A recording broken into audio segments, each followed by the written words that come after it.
জাতীয় সংসদে 2024-25 অর্থ বছরের বাজেট পাস, কাল থেকে কার্যকর।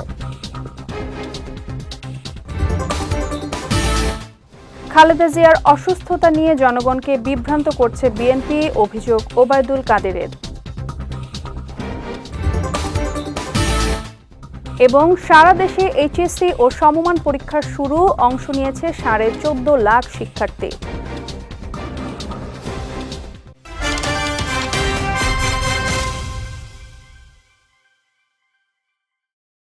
আসসালামু আলাইকুম। বিজয় রাতের সংবাদে আমন্ত্রণ জানাচ্ছি আমি সাদিয়া রেজওয়ানা তন্নি। শুনছিলেন শিরোনাম, এবারে বিস্তারিত। সংসদে সর্বসম্মতিক্রমে পাশ হলো 2024-25 অর্থ বছরের বাজেট। এবারের বাজেটের আকার 7,97,000 কোটি টাকা।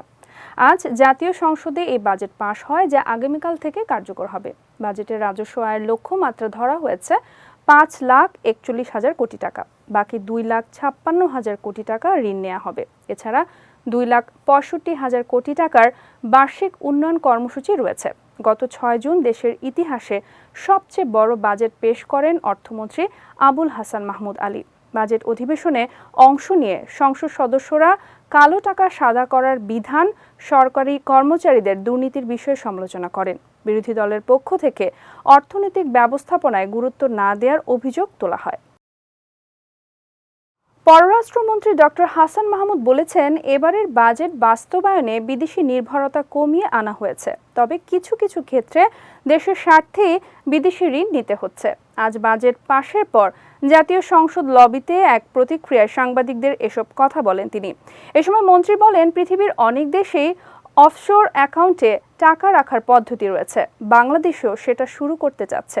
ফলে যে কোনো বিদেশি কোম্পানি বাংলাদেশে অফশোর অ্যাকাউন্ট খুলে টাকা রাখতে পারবে। বিএনপির আমলে বাজেট বিদেশ নির্ভরতা, বিশেষ করে উন্নয়ন বাজেটের বিদেশ নির্ভরতা ছিল 50% বেশি। আর আজকে আমাদের বিদেশ নির্ভরতা কমে সেটি 15-20% নেমে এসছে। এবং আমরা অনেক বিদেশি ঋণ ফিরিয়ে দিই, আমাদেরকে প্রস্তাব দেওয়া হয়, ফিরিয়ে দেওয়া হয়।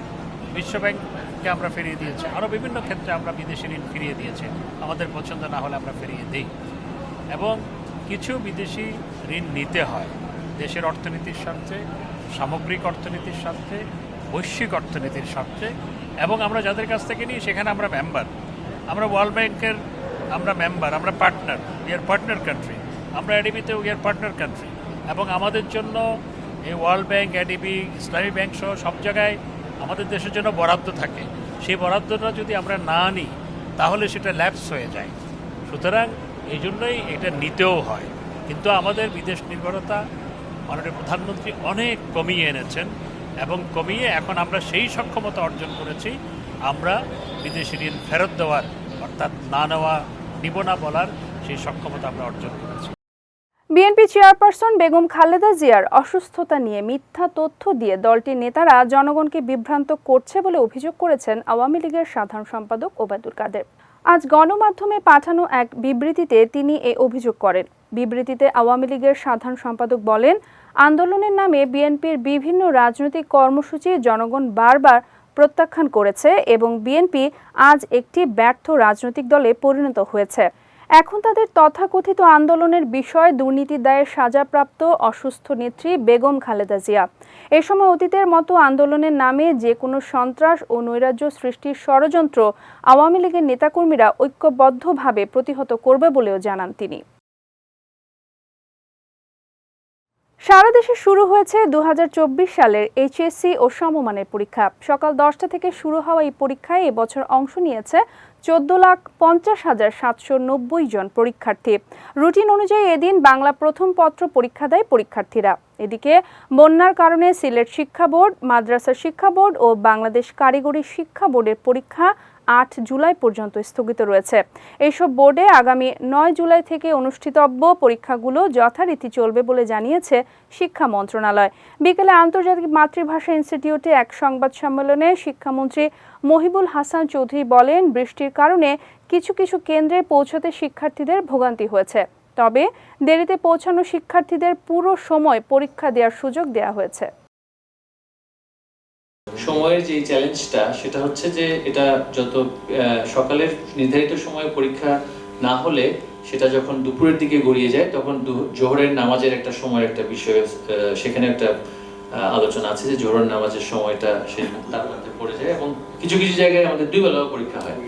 আর যানজট এবং এই যে অফিসে যাওয়ার যে সময়ের বিষয়টা সেটা একেবারেই রাজধানী কেন্দ্রিক। আমাদের বেশিরভাগ কার্যালয়গুলো হচ্ছে রাজধানীতে, কিন্তু আমাদের সারা দেশের কথা বিবেচনায় পরীক্ষা নিতে হয়। রাজধানীর আমাদের এখানে যে সমস্ত কেন্দ্রগুলো আছে আমরা সেই কেন্দ্রগুলোতে যারা পরীক্ষার্থী তারা সাধারণত সেই প্রস্তুতিটা নিয়ে থাকেন যে যেহেতু রাজধানীতে ট্রাফিক জ্যাম নিয়ে সেই ধরনের মানে প্রস্তুতি নেওয়াটা খুবই কঠিন। অগ্রিম অনেক অভিভাবক পরীক্ষার্থীদেরকে নিয়ে যথাসময়ে আসার সেই প্রচেষ্টা সবসময় তাদের থাকে। কারণটা হচ্ছে রাজধানীতে আমরা জানি যে ট্রাফিক জ্যামের বিষয়টা এটা পূর্বাভাস দেওয়াটা খুবই কঠিন, সেটাতে অভ্যস্ত হয়ে গেছে। তবে রাজধানী পরিস্থিতি বিবেচনায় তো আমরা সারা দেশে সিদ্ধান্ত নিতে পারি না। দেশের মোবাইল অপারেটরদের কল ড্রপ এখন নিয়মিত বিষয় হয়ে দাঁড়িয়েছে। এর বিরুদ্ধে কঠোর অবস্থানে যাওয়ার হুঁশিয়ারি দিয়েছেন ডাক, টেলিযোগাযোগ ও তথ্য প্রযুক্তি প্রতিমন্ত্রী জুনায়েদ আহমেদ পলক। সকালে আগারগাঁওয়ের বিটিআরসি ভবনে মোবাইল অপারেটরদের গ্রাহক সেবার মান সংক্রান্ত বিষয়ে আয়োজিত অনুষ্ঠানে তিনি এই হুঁশিয়ারি দেন। বলেন, আগামী 6 মাসের মধ্যে কল ড্রপ নিয়ে অপারেটরগুলো থেকে যে তথ্য দিক না কেন, যতক্ষণ পর্যন্ত না গ্রাহক এবং সাংবাদিকদের কাছ থেকে একটা উল্লেখযোগ্য চিত্র না পাবো, ততক্ষণ পর্যন্ত শুধুমাত্র ডিজিটাল উপস্থাপনায় আমি ব্যক্তিগতভাবে সন্তুষ্ট হব না।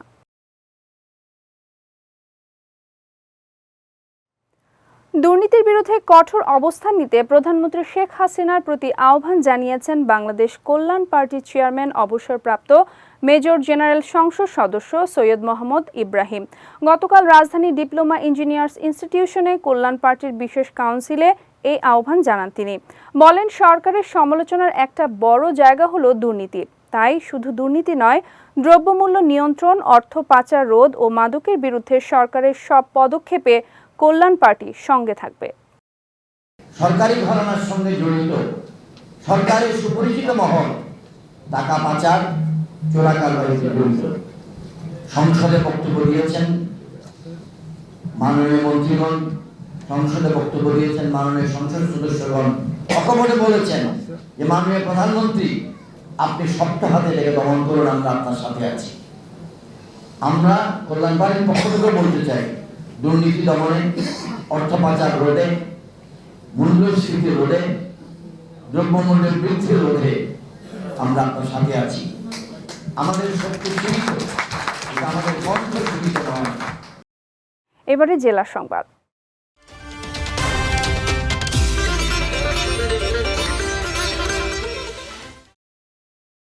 নারায়ণগঞ্জের ফতুল্লায় প্রকাশ্যে আওয়ামী লীগ নেতা সুরুজ মিয়াকে কুপিয়ে হত্যার ঘটনায় 4 আসামিকে গ্রেফতার করেছে র্যাব। দুপুরে সিদ্ধিরগঞ্জের আদমজি র্যাব 11 এর কার্যালয়ে এক সংবাদ সম্মেলনে এই তথ্য জানান অধিনায়ক লেফটেন্যান্ট কর্নেল তানভীর মাহমুদ পাশা। তিনি জানান, এলাকায় ইমারত নির্মাণ সামগ্রী সরবরাহ, ব্যবসার নিয়ন্ত্রণ, আধিপত্য বিস্তার ও চাঁদাবাজিতে বাধা দেয়ায় সন্ত্রাসী সালাউদ্দিন সালু ও হীরার সঙ্গে সুরুজ মিয়ার বিরোধ সৃষ্টি হয়। এর জেরেই সুরুজ মিয়াকে পরিকল্পিতভাবে হত্যা করা হয়। এই ঘটনায় নিহতের ছেলে বাদী হয়ে ফতুল্লা থানায় মামলা দায়ের করেন। গ্রেফতারকৃতদের বিরুদ্ধে ফতুল্লা থানায় চুরি, ডাকাতি, হত্যাচেষ্টা এবং নারী ও শিশু নির্যাতন দমন আইনসহ একাধিক মামলা চলমান রয়েছে বলেও জানান তিনি। কুমিল্লা সিটি কর্পোরেশনের 2024-25 অর্থ বছরের 1,044,50,83,464 টাকার বাজেট ঘোষণা করেছেন মেয়র তাহসিন বাহার সূচনা। দুপুরে নগর ভবনের অতীন্দ্র রায় মোহন সম্মেলন কক্ষে এই বাজেট ঘোষণা করেন তিনি। মেয়র বলেন, গ্রাহকের ওপর নতুন কোনো ধরনের করারোপ না করে কুমিল্লা সিটি কর্পোরেশনের অবকাঠামোগত উন্নয়ন ও নাগরিক সুবিধা বাস্তবায়নের রূপরেখাকে সামনে রেখে এই বাজেট ঘোষণা করা হয়েছে। বাজেট অধিবেশনে প্যানেল মেয়র হাবিবুল আল আমিন সাদি, প্রধান প্রকৌশলী, প্রধান রাজস্ব কর্মকর্তা সহ অনেকেই উপস্থিত ছিলেন। চাঁপাইনবাবগঞ্জের শিবগঞ্জে পৃথক সড়ক দুর্ঘটনায় এক শিশুসহ 2 জন নিহত হয়েছেন। দুপুরে চাঁপাইনবাবগঞ্জ সোনা মসজিদ মহাসড়কের ধূপপুকুর ও দুর্লভপুর ইউনিয়ন পরিষদের সামনে এই দুর্ঘটনা ঘটে। পুলিশ জানায়, দুপুরে ধূপপুকুর এলাকায় 50 বছর বয়সী এক বৃদ্ধ রাস্তা পার হচ্ছিল। এই সময় সোনা মসজিদ স্থলবন্দর থেকে ছেড়ে আসে একটি ট্রাক তাকে ধাক্কা দেয়। এতে ঘটনাস্থলেই মারা যান তিনি। এই ঘটনায় ট্রাকটি জব্দ করা হলেও এর চালক ও সহকারী পলাতক রয়েছে। এদিকে একই সময়ে শিবগঞ্জ উপজেলার দুর্লভপুর ইউনিয়ন পরিষদের সামনে রাস্তা পার হওয়ার সময় অটোরিকশার ধাক্কায় এক শিশুর মৃত্যু হয়েছে। উজানে ভারী বৃষ্টি আর পাহাড়ি ঢলে লালমনিরহাটে আবারও বাড়ছে তিস্তার পানি। পানিতে তলিয়ে গেছে নিম্নাঞ্চলের ধান, বাদাম ও পাট সহ বিভিন্ন ফসলের ক্ষেত। এছাড়া তিস্তা তীরবর্তী গ্রামগুলোতে দেখা দিয়েছে নদী ভাঙন। জেলার আদিতমারি উপজেলার মহিষখোঁচা, গোবর্ধন, চণ্ডীমারি, সদর উপজেলার কালমাটি, রাজপুর, খুনিয়াগাছ, গোকুন্ডা, হাতিবান্ধা উপজেলার ডাউয়াবাড়ি, সিঙ্গিমারি সহ কমপক্ষে 11টি পয়েন্টে তিস্তা নদীর ভাঙন প্রবল আকার ধারণ করেছে। মাদারীপুরে নির্মাণাধীন ভবনে পানির পাম্পের সংযোগ দিতে গিয়ে বিদ্যুৎস্পৃষ্টে তৈয়ব আলী ফকির নামে এক শ্রমিকের মৃত্যু হয়েছে। সকালে শহরের পানিছত্র এলাকায় এই ঘটনা ঘটে। পুলিশ ও স্থানীয়রা জানায়, একটি নির্মাণাধীন ভবনের আন্ডারগ্রাউন্ডে পানির পাম্পে বিদ্যুৎ সংযোগ দিতে যায় তৈয়ব। এ সময় অসাবধানতাবশত বিদ্যুৎস্পৃষ্ট হয় সে। পরে স্থানীয়রা গুরুতর অবস্থায় তৈয়বকে উদ্ধার করে জেলা সদর হাসপাতালে নিলে চিকিৎসক মৃত ঘোষণা করেন। যাচ্ছি খেলার সংবাদে।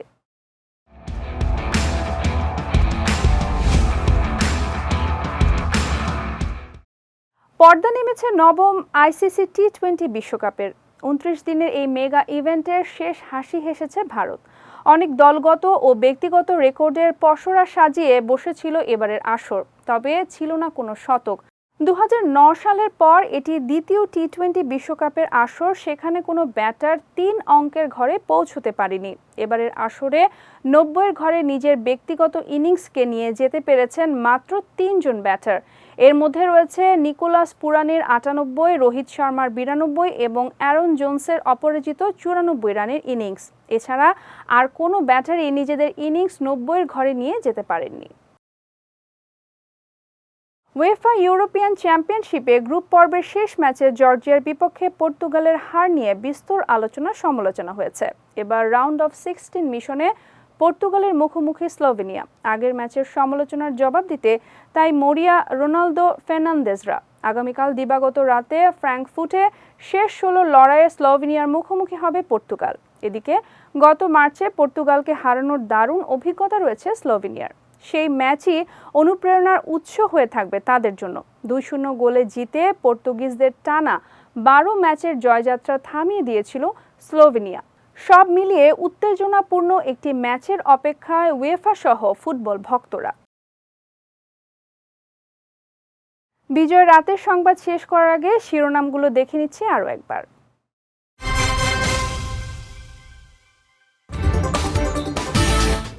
জাতীয় সংসদে 2024-25 অর্থ বছরের বাজেট পাস, কাল থেকে কার্যকর।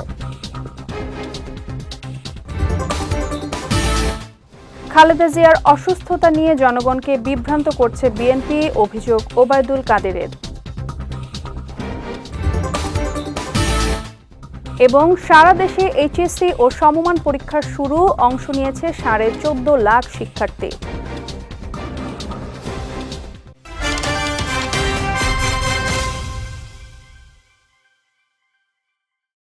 বিজয় রাতের সংবাদ শেষে আজকের মতো আমি সাদিয়া রেজওয়ানা তন্নি আপনাদের কাছ থেকে বিদায় নিচ্ছি। আগামীকাল একই সময়ে নতুন সব খবর দেখতে চোখ রাখুন বিজয় টিভিতে। এছাড়াও আজকের বিজয় রাতের সংবাদের ভিডিও দেখতে পারেন আমাদের ইউটিউব এবং ফেসবুক পেজে। আমাদের ইউটিউব হলো youtube.com/bijaytvofficial এবং আমাদের ফেসবুক পেজ হলো facebook.com/bijaytvlimited। এতক্ষণ সঙ্গে থাকার জন্য ধন্যবাদ সবাইকে।